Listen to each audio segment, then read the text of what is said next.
А денеска на визита ни доаѓа доцент доктор Андреј Петров, специјалист дерматовенеролог од клиничката болница Аџибадем Систина. Добар ден, доктор Петров, и добре ни дојдовте. Добар ден и добро ве најдовте. Да. Ова ни е последна визита за оваа 2016 година. Ја завршуваме и ја заокружуваме со вашето денешно гостување. Зборуваме за проблемите на кожата и рековме ќе споменеме од се по малку и по нешто. Нема да се насочиме конкретно само кон една тема, туку да споменеме повеќе работи кои што се проблем кај повеќето и од сите нас.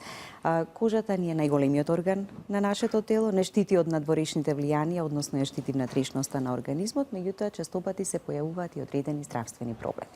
Кои се тие и најчестите?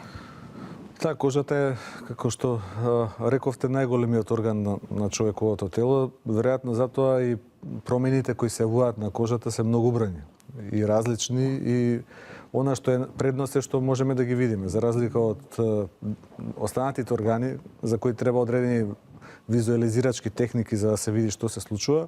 Кожата има една привилегија што ние достапно и можеме да ја видиме. Има голем број на кожни болести, ние ги нарекуваме со медицински термин дерматози, кои се јавуваат на кожата. Особено се чести алергиските болести, бидејќи ме прашавте кои се најчестите. Алергиите се многу чести. Псоријаза, болест која има честота или фреквенција колку и дијабетот, некаде зафаќа 2 до 4% од популацијата, и една хронична болест, автоимуна, која исто така е една од почестите причини за посета на дерматолог или за доаѓање во дерматолошка амбуланта, меѓутоа и останатите болести се чести.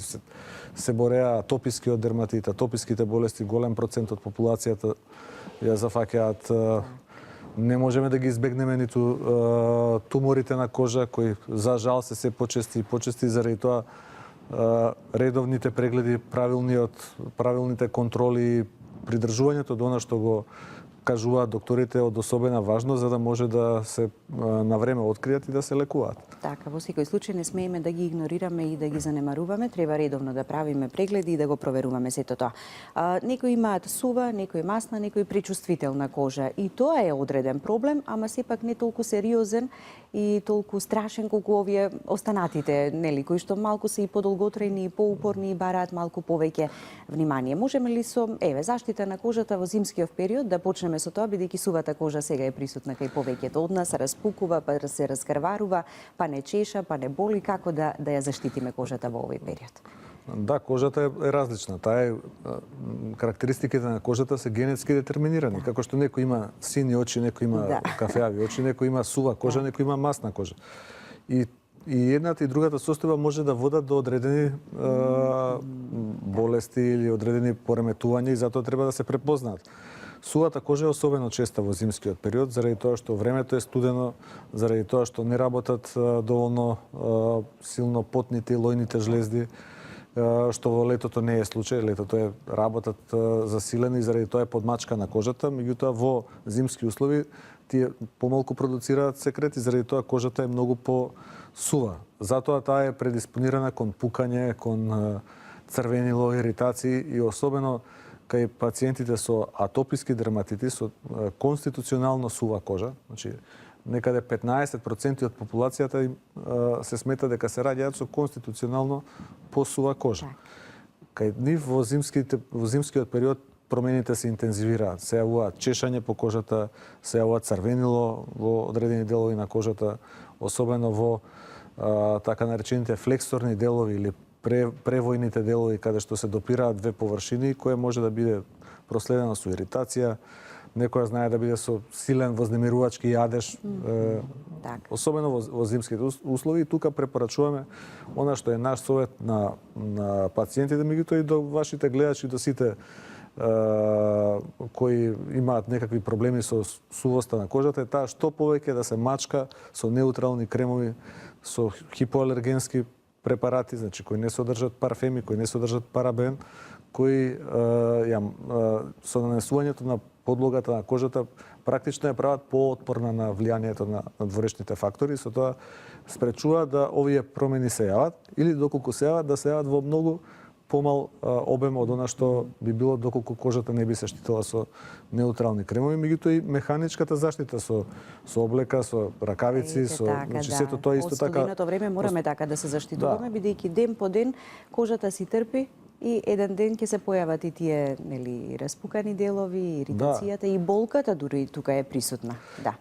Па и може некогаш и некаква инфекција на тоа, доколку е и таа рана малку и поголема? Сувата кожа е особено чувствителна и таа може да биде, да кажам, и влезна врата за инфекција. Многу полесно може да настане инфекција на сува атописка кожа отколку на кожа која е вака со нормален еластицитет и заштитена од влијанието на околината, меѓутоа сувата кожа исто така и студенилото може да доведат и до појава на друг тип на болести. Заради тоа треба често пати да се води сметка да сите овие препораки, сите овие лампаци што ги даваме се употребуваат. Не чини пречесто миење во овој период, особено кога кожата е сува, дополнителното сушење со шампони, со сапуни ја влошува само состојбата, не ја подобрува. Заради тоа треба да се води сметка и за тие работи, меѓутоа и заради фактот што сувоста на кожата, изложеноста на надворешни фактори, особено на студ, доведува и до старење на кожата.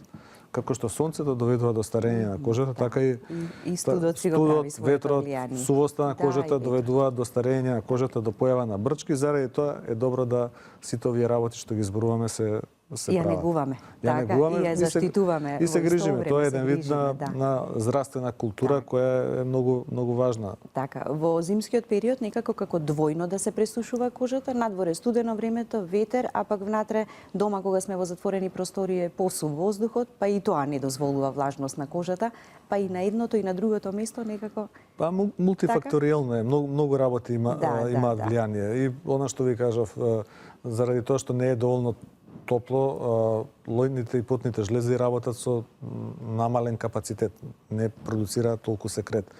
Понатаму изложеноста на надворешно влијание на ветрот, на студот ја суши кожата. Кога најголем дел од времето сме во затворен простор, не можеме да користиме толку прошетки, отворен простор како во летно време и така натаму, што ако на тоа се накалеми и некоја вирусна инфекција, што е многу честа, таа си има свое влијание и на отпочнувањето или на тригерирањето на одредени кожни болести. И исто може да помогне односно да отежне, да дел од работите се случуваат и да бидат поинтензивни од вообичаено. Така. Во овој зимски период поинтензивни се и псоријазата, екземата, себорејата, оние кои што ги споменавте како најчести? Па да, кај студот не им оди во прилог. Така на овие студот на многу работи не оди во прилог, па ни на овие болести. Кај псоријазата всушност доведува многу често и до влошување на болеста со нејзино ширење, со земање на еден посилен замав, и тоа е пред се поради фактот што зимно време нема доволно сончеви зраци, нема доволно ултравиолетово зрачење кое кај псоријаза се знае дека има тераписки ефект, доведува до подобрување на болеста. Ние ја користиме ултравиолетовата А и ултравиолетовата Б светлина во терапијата на псоријаза. И тоа како што користиме вештачки, артифицијални извори, така користиме и природно сонце. Тоа е нешто што е одамна познато и се употребува во терапијата на псоријаза.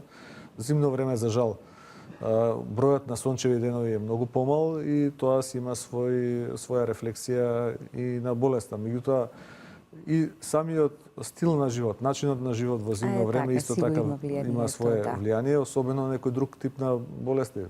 Себороичниот дерматитис е многу чест во овој период и тоа веројатно се должи на кумулативен ефект на повеќе фактори, како што е, не знам, користењето, конзумирањето на обилна, масна, зачинета храна во овој период, бидејќи празниците доаѓаат, затоа треба да се има мерка во овие работи, меѓутоа човек кога си поминува убаво понекогаш мерката се губи. Така, да. Тоа треба да се внимава на тие работи, не претерано консумирање на алкохол, не претерано консумирање на кафиња, на зачинета храна, на масна храна која може да доведе до влошување на себорејата или на себороичниот дерматит. Така се манифестира, значи и на кожата. За овие работи велиме нека бидат умерени за да го заштитиме срцето, ама и кожата и други органи, така. Заради тоа што се јавува, особено се манифестира на видливи делови на лицето. Така, да. И тогаш представува проблем заради тоа што ја отежнува секојдневната комуникација, секојдневниот социјален живот е нарушен. Заради тоа треба да се внимава и на овие работи, меѓутоа треба и да се третира со одредени медикаменти кои треба да ги препишат докторите дерматолози. Така е. Овие состојби бараат и соодветна терапија. Не можеме само на природен начин нешто да премачкуваме, да правиме, да заштитуваме. Менувањето на стилот на живење и соодветната терапија. При ваквите состојби, кога се бара лекарска помош, односно преглед да се направи кај дерматолог за да се почне со соодветното третирање? Секогаш кога ќе видиме дека нешто излегува од рамките на она што за нас е вообичаен изглед кој бидејќи ние си го познаваме своето тело, познаваме својата кожа, знаеме што е нешто што е, да кажам, се движи во границите на нормалното и нешто што отстапува. Штом приметиме дека се ова силно црвенило, силен јадеж, дека тоа се шири понекогаш и на други делови на кожата, на останатите делови на кожата, некогаш се појава и на гнојни промени, на гнојаници, тогаш треба да се побара консултација со доктор и да се види за што се работи, бидејќи има ефикасен начин како тоа се третира. Нема нешто што денес не може да се третира, нешто се третира повеќе успешно, нешто помалку успешно, меѓутоа сепак нешто побрзо, нешто малку побавно, некои болести имаат брза санација, значи брзо оздравување, некои имаат похроничен тек, меѓутоа и кај хроничните болести, како што е да речеме една псориаза или една атописки дерматитис, со правилната нега на кожата и со правилното користење на медикаменти, тоа може да биде доведено во една задоволителна состојба која нема да влијае многу на квалитетот на живот на самиот пациент. Така, значи да се контролира и да се остави во една состојба во која што нема да се влошува понатаму, бидејќи честопати пациентите кои што го имаат проблемот и со црвенилото, нели, или розацеа, така како медицински се нарекува. Во истата група во која спаѓа и себореата, тука спаѓа и розацеата, која е една болест, едно црвенило на лицето, кое вообичаено овие фактори истите за кои зборувавме доведуваат до влошување, значи тоа може да биде студеното време, може да биде храната зачинета, стресот, одредени фактори дополнителни имунолошки кои може да влијат. Сето тоа доведува до појава на црвенило на лицето кое може ефикасно да се третира. Не мора да биде препуштено само на себе, на забот на така, време. бидејќи се обесхрабруваат честопати, мислејќи дека нема леки решение за сето тоа, бидејќи никогаш ќе се санира, па повторно се појавува. Значи, треба да ги охрабриме сите тие кои што го имаат ваквиот проблем со малку поголема упорност и со вистинскиот третман и терапија, така да не се пробуваат милион начини на санирање, па ниту еден од нив да не го даде посакуваниот ефект. Најлошо е кога нешто лутате и пробувате сами. При тоа може би некојаш може и ќе погодите, меѓутоа многу голема е веројатноста да погрешите. Заради тоа треба да се консултира доктор, заради тоа треба да се почне со една терапија според протоколи која би довела до брзо чистење на болеста или до нејзино значајно намалување. Така, да. Да ги слушнеме гледачите, па продолжуваме и за останатите работи да зборуваме. Добар ден, повелете. Ало. Ве слушаме. Сакав да сега кога ќе вклучат да прашам нешто доктор. Да, ајде слободно, повелете. Ајде, фала. Ало? Да, ве слушаме, веќе сте во визита вклучени. Добар ден. Добар ден. Поздрав до докторот и до вас. Емисијата ви е прекрасна. Сакав да го прашам докторот. Јас сум на возраст околу 66 години. Меѓутоа имам перутање на кожата, поготово на стомакот и нозете. Така, повише перутање. Од што е тоа? Дали е тоа и како можам да го спречам? Дали се мачкање? А се мачкам со млеко после секое бањење, туширање. Подна што кажувате, тоа не е некое типично место за некаков вид на болест или нешто што треба посебно да загрижи, меѓутоа она што треба да се знае е дека кожата со текот на времето станува посува и таа се перута, како што кажувате, се десквамира. Заради тоа треба да се мачка што е можно повеќе со малку помасни подлоги, кои ќе ја заштитат на некој начин. Во исто време не е добро постојано да се мие со шампони.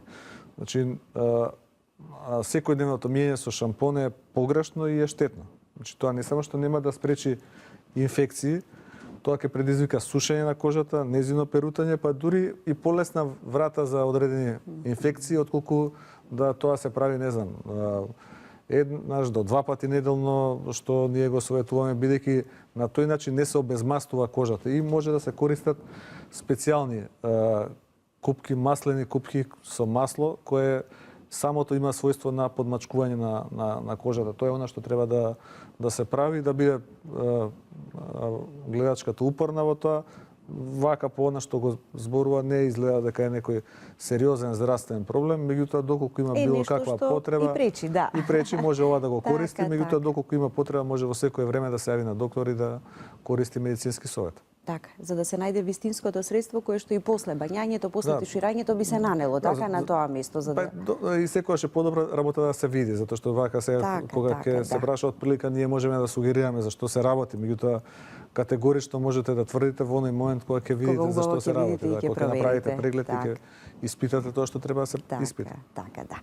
Добар ден и за следниот гледач, повелете. Ало, добар ден. Добар ден. Добар ден. Добар ден, сакам во понеделник Наташа Пушева да добијам во режијата ме вклучите. Не ве разбрав јас убаво. Дали имате конкретно прашање денеска за темата? Што беше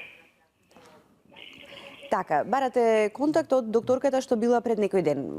Во режија ќе ви кажат дополнително или пак јавете се после завршувањето на визита, па јас ќе го побарам контактот и ќе ви го дадам телефонскиот број за да можете да си закажете преглед.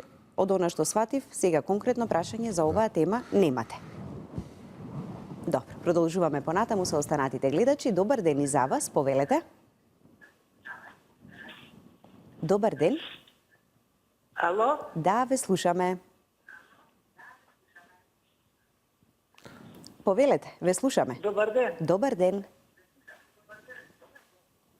Ке го намалите само тонот на телевизорот, ке ве замолам за да можеме убаво да ве слушнеме, а потоа се разбира и вие советот и препораката. Ајде, ке се обидам уште еднаш. Добар ден, повелете. Дали сте се уште на линија? Да, имаме очигледно некаков проблем, дали ќе го слушнеме и следниот гледач или пак во очекување на нивните јавувања, ние ќе си продолжиме со разговорот и со нашата тема. Добар ден. Ало. Да, еве, ве слушаме вас, повелете со прашањето. Добар ден. Добар ден. Повелете. Ало. Да, ние одлично ве слушаме. Да, Повелете. поставете го прашањето. Сакам да замолам новинарката да не ги лаже луѓето дека добиваат некоја награда.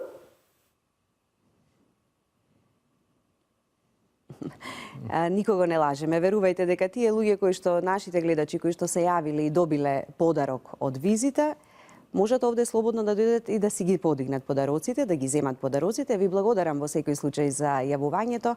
Продолжуваме понатаму, очигледно некако пред Нова година, не знам, не се можеби расположени гледачите, ама да, ќе оставиме на некој следни. Мене ми е многу жал што некој што на вистина има проблем, не може да ја добие, да се јави за да си го постави прашањето и да го добие конкретниот совет и препорака, меѓутоа што е тоа тука е.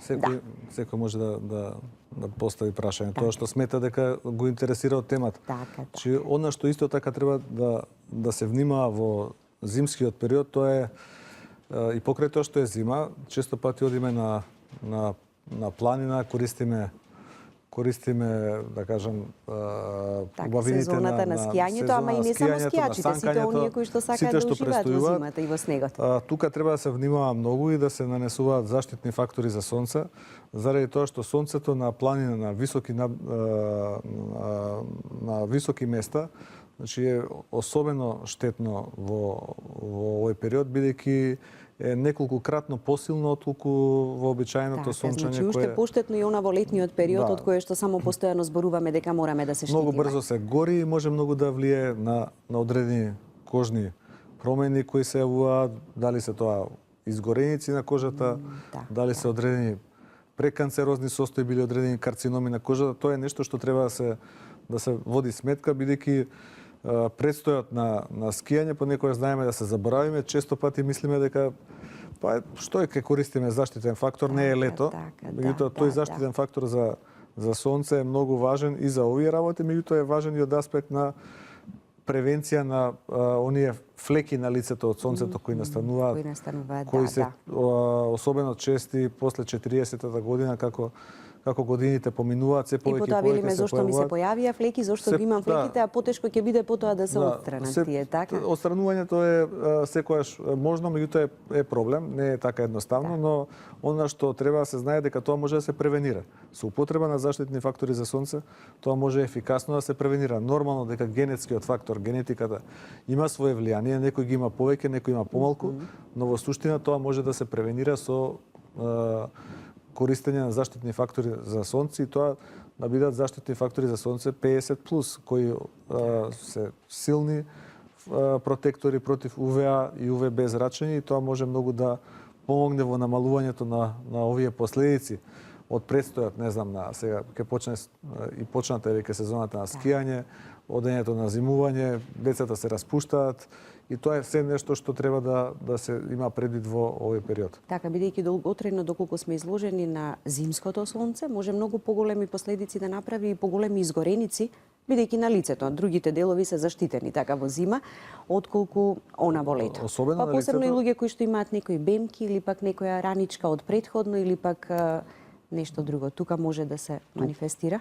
Тука веќе се работи за здравствен аспект. Ако е некоја раничка, некој карцином на кожата, таму сончевото зрачење е фактор број 1. И тука треба да се внимава многу, да се користат заштитни кремови, да се користат понекогаш и капи со стреја кои го спречат директното делување на сончевото зрачење и тоа е и заштита и на очите од тоа сонце, нели во зима, така, да. Задолжително со очила, бидејќи силна е рефлексијата и од снегот и од самото сонце. Така, да. Ајде да се обидеме сега повторно со гледачите. Добар ден, дали го имаме следното јавување? Повелете.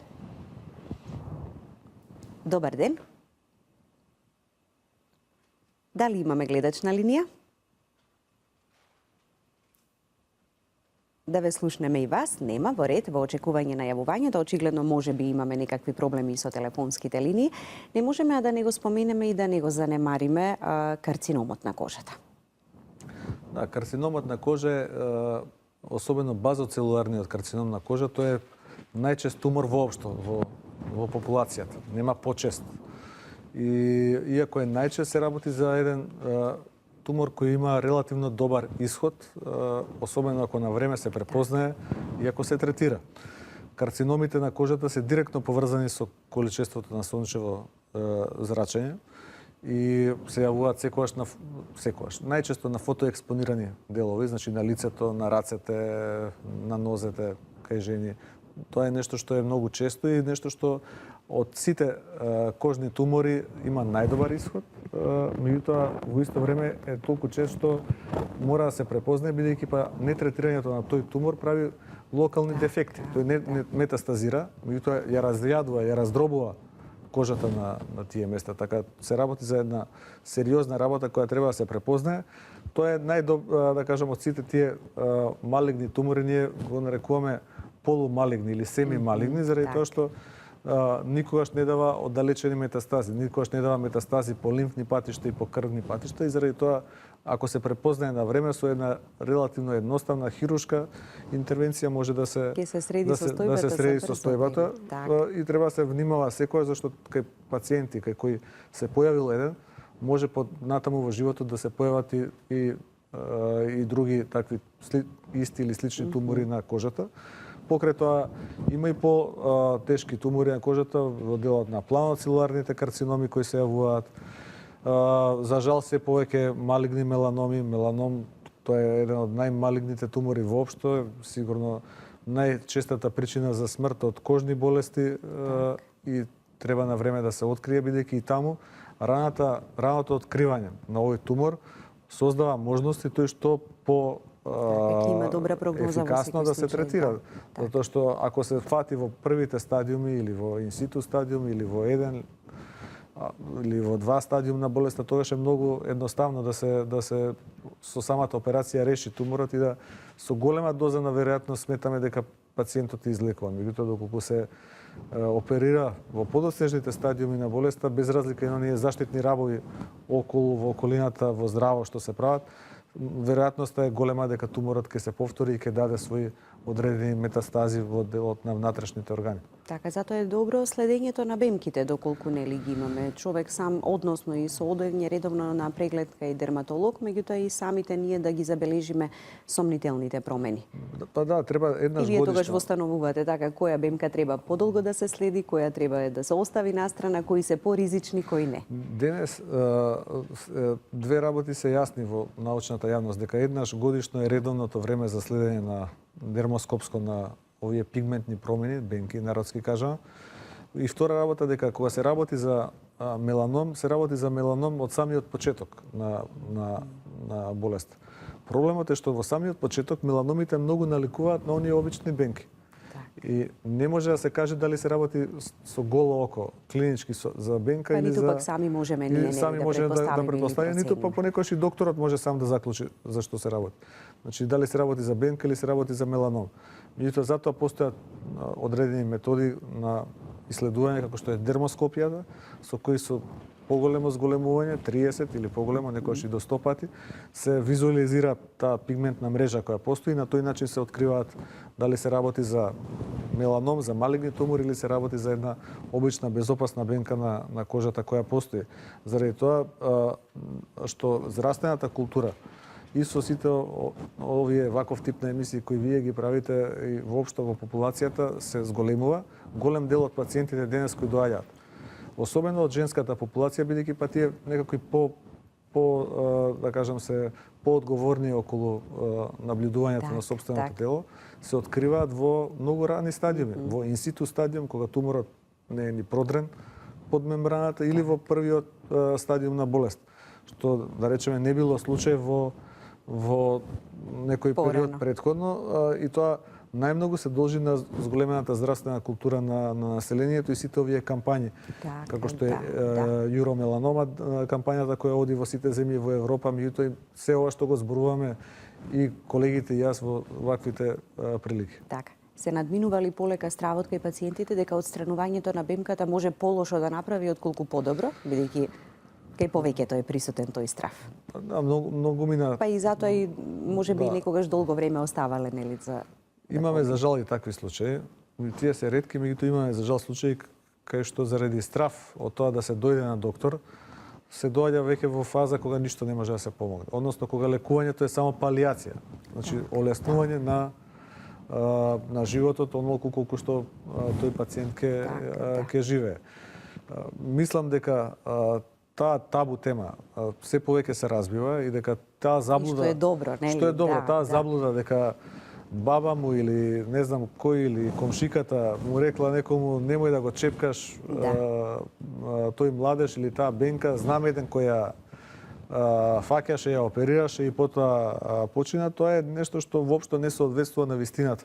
Тоа е една брутална, да кажам, лага, несвесна лага, не е тоа свесно лажење, несвесна лага, заради тоа што веројатно се работело или за нешто сосема друго, или за некој тумор кој дошол во ситуација кога веќе не може ништо да се направи. Веќе бил во подоцнежна фаза, значи, така. Малигниот тумор, единствен начин да се реши е да се отстрани.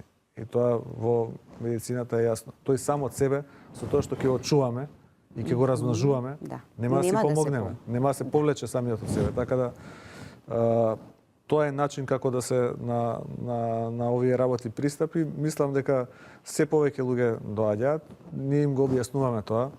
Често пати им кажуваме дека ние, да речеме, во нашата болница спроведуваме одредени протоколи американски на следење на пациентите кои и бенките кои се сомнителни, или ако се мали ги вадиме во целост со една ексцизиона биопсија, или ако се поголеми ги биопсираме од средината, таму кај што не ни е јасно зашто се работи.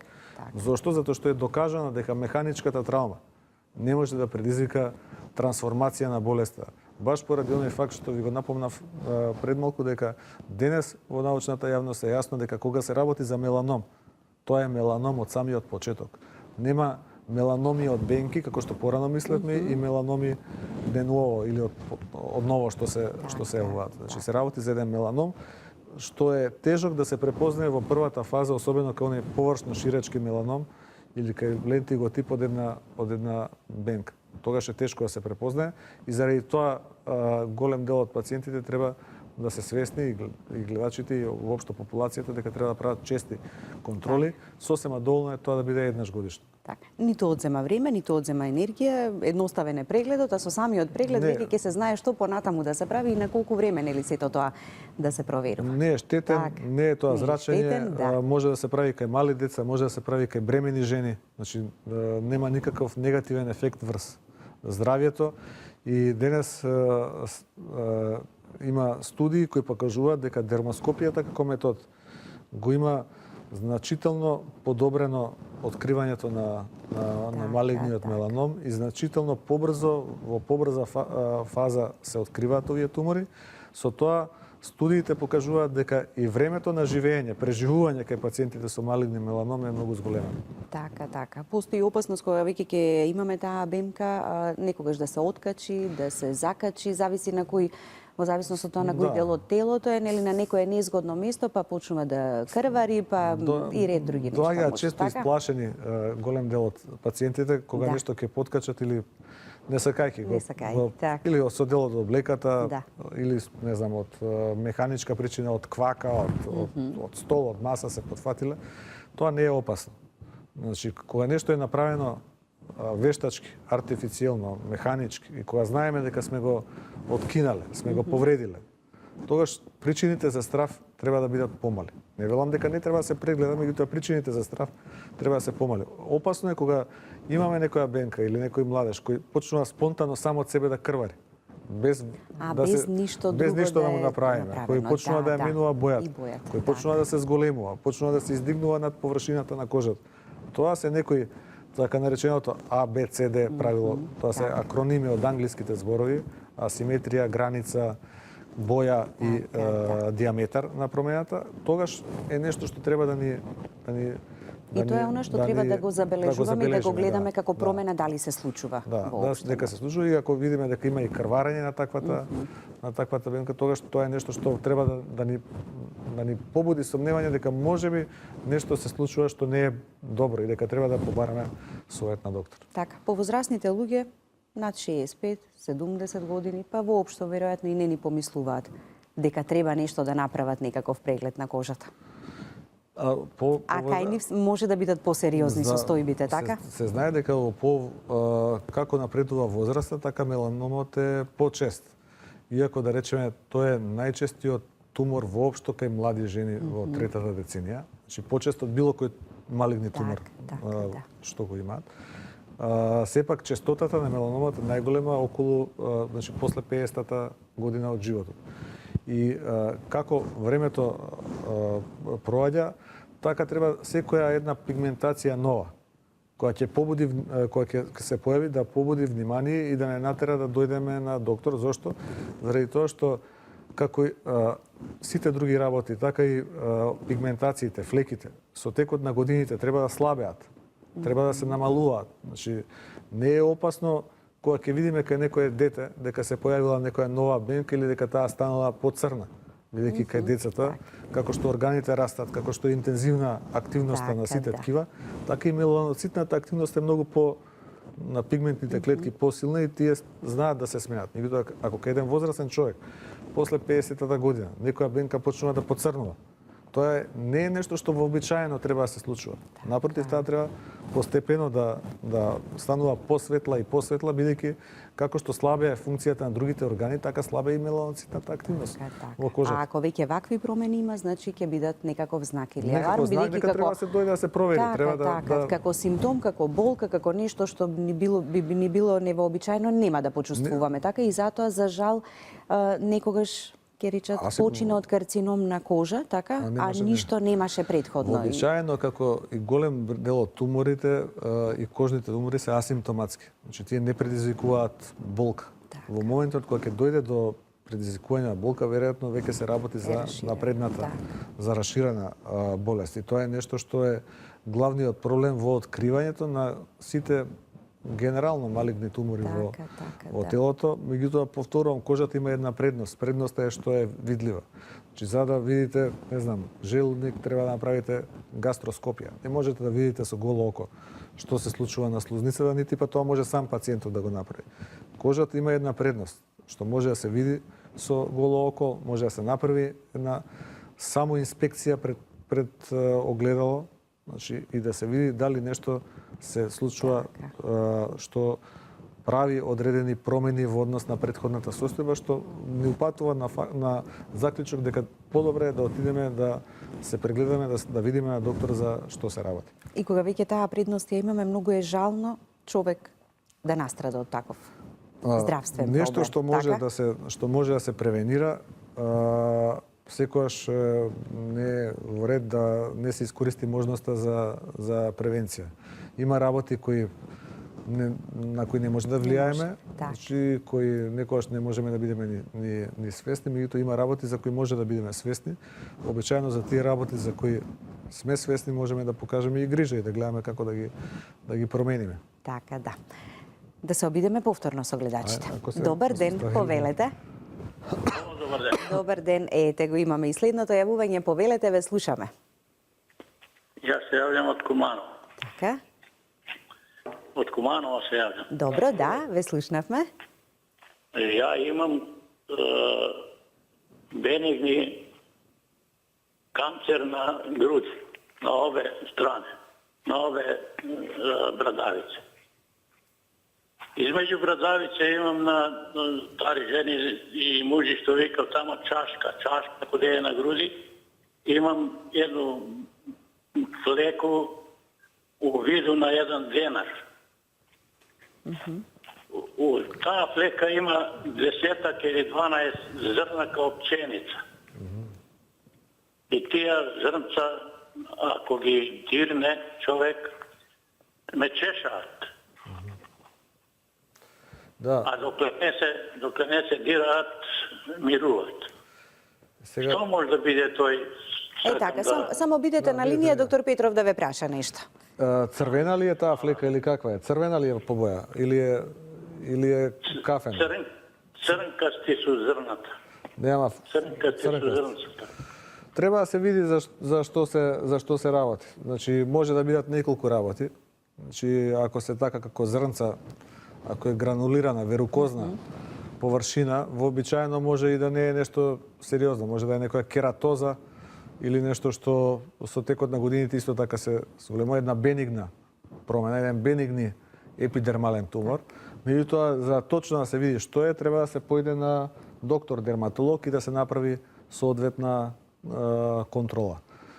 По ова што го кажувате, повеќе работи може да бидат земени предвид и затоа треба да се прегледа. Така, и да се види со што би се продолжило, што да лечиме всушност, така? Тоа што јас мислам, тоа е на едноставен начин се третира, меѓутоа ако се работи за нешто друго, постојат други опции. Треба да се види за што се работи. Така, да. Добар ден и за следниот гледач. Повелете. Добар ден. Ве слушаме. Поздрав до емисијата. Ви благодариме. Поздрав до бившиот градоначалник на општина Карпуш и едно прашање. Каде, дали е на клинички центар или во некој од приватните ординации? Каде може да го Да, во клиничката болница Аџибадем Систина е, доктор Петров. Ке имате можност, доколку сакате, нели да си направите преглед таму, да се слушнете, да се консултирате, дали конкретно денеска за емисијата, за сето ова за ние што зборуваме, имате некакво прашање. Видите, господја, предпоставам. Така? Ало, Да, ве слушам. Да слушаме. Во таа конотација Мичо не се работи за мене, да не зборам во име туѓо, во име на сопругата, затоа реков лично сакав да прашам каде може да се најде. Добро, оставаме, значи... Едно прашање, разбрав каде. Ете, така. Едно прашање, некои доделувавте награди од алкоолит во вашата емисија. Каде можам да подигнам, не чув? Доколку сте добиле награда од подарок од алкалоид во билната аптека, ќе ги подигнете. Добро, Каршујапа. Ете така, ќе одите таму, вашето име и презиме е запишано и ќе си го земете подарокот. Ви благодарам за јавувањето. Некои 5 минути ни остануваат од прилика до крајот на денешната визита да ги споменеме брадавиците. Најчесто се појавуваат на рацете од она што сме гледали или пак што сме слушале во нашето обкружување, меѓутоа честопати и на ногата, на долниот дел. Колку е сериозно тоа, како да се третира, кога да се побара помош? Брадавиците тоа се всушност инфекции со ХПВ вирусот. Тоа е хуман папилома вирусот. Сега заради тоа што кога ќе спомнете ХПВ, голем дел од популацијата ќе се исплаши бидејќи има ХПВ со негативна конотација, особено во делот на гинеколошките проблеми што може да ги предизвикаат, се работи за сосема друг серотип, има стотина типови на ХПВ, се работи за сосема друг серотип, кој воопшто не е опасен, значи кој е една бенигна промена, што треба само да се третира, да се на некој начин механички тргне од кожата. Механичкото отстранување може да биде или со некоја метода на хирургија, дали радиобранова хирургија, дали со киретажа некој може да се отстранат, некои со азот се горат. Така, со горењето, може со локални препарати кои се даваат исто така во вид на капки што се продаваат за вирусни брадавици по аптеките да се проба. Тоа е обично првото што го пробуваат пациентите, меѓутоа мој совет е, ако видите дека и после 2 недели од тие капки не проаѓа, состојбата не се менува, тогаш најдобро е тоа да се дојде да се третира. Некои од нив знаат да бидат доста упорни, особено на и да се шират, така почнува една, па втора, па трета, така често има и пати така се наречениот мозаичен тип, како мозаик се распространуваат и мора да се третираат за да се спречи нивното ширење и да се отстранат. Најрефрактерни за третман се обично тоа што го спомнувате на околу прстите, околу ноктите, на рацете и на нозете, на табаните, така наречените. А пак на нозете и дополнително веројатно отежнуваат бидејќи тежината од газењето, тежината па и болка предизвикува, непријатност. И можат да направат и друг тип на проблеми, да почнат да враснуваат натре во кожата, да направат проблеми кои се од типот на одредени наслаги кои треба да се потоа вадат со одредени тераписки средства што се употребуваат. Значи затоа е подобро на самиот треба почеток, на самиот почеток да се почнат да се појавуваат така. Тогаш полесно се третира, тогаш и ѕидот на овие брадавици не е толку дебел, значи не се толку тврди и то вообичаено првата линија на третман е со азот. Таму кај што тоа не помага, ние ги третираме со ласерска терапија, ги третираме со некои други методи, особено кај наречените тврдокорни или рекалцитрантни брадавици, или да речеме брадавици кои се јавуваат во делот, не знам, на гениталиите и така натаму, каде што или на лицето, каде што е заради избегнување на флеките кои може да ги предизвика течниот азот од тоа смрзнување на кожата и на околината на кожата, ние ги третираме со ласерска терапија и многу прецизно се прави аблација, се отстранува таа брадавица. Тенденцијата да се развиваат во тек на животот ќе постои понатака. Повторувањето? Се повторува. Не се знае кога, како и заради што. Значи, и вообичаено, она како што ја почнав емисијата, можеме така и да ја завршиме, кај луѓето со посува кожа како конституција, како генетика, може да се јават многу почесто, посклони се кон развивање на брадавици, исто така луѓето кои доаѓаат во чест контакт со, не знам, со микроповреди, со микротрауми на рацете, околу прстите, долго време во вода што се со рацете, знаат да тоа дополнително ја оштетува бариерата заштитна на кожата и на тој начин знаат да се јават овие вирусни ХПВ брадавици или ние ги нарекуваме веруки. Стручно медицински не е опасна работа, не треба да се секираат. Има решение на време да го побараме, така начинот на и не треба да се санирање на декуражираат. Често пати се случува, особено некои тврдокорни брадавици ќе пробаат еднаш, 2 пати, 3 пати ги третираат, не проаѓа. Треба да се биде упорен додека работата не се заврши. Како и кај повеќето кожни проблеми, така да, не треба да се откажуваме.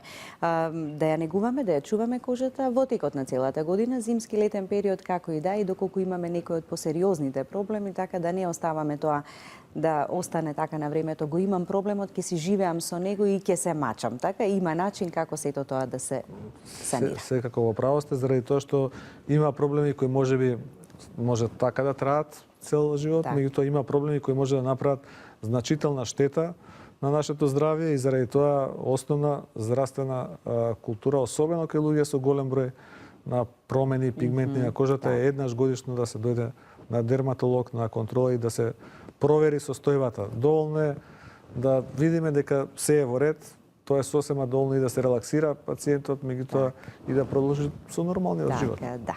Ви благодарам за гостувањето во визита, ви посакувам се најдобро во новата 2017 година. Прво и основно здравје, а потоа и сите останати работи и убави желби кои што си ги посакуваме едни на Ви други. благодарам и вам, и јас ви посакувам во новата година лошите работи да останат зад нас, да Ќе има ги само заборавиме убави и нема работи. да ги спомнуваме. Само убави Така. работи, првенствено здравје, бидејќи без здравје се друго е Се друго, ирелевантно. Така, ви благодарам уште еднаш. Почитувани гледачи, останете и понатаму со нас. Метео 5, вестите во 11 часот, а веднаш понив продолжуваме со визита.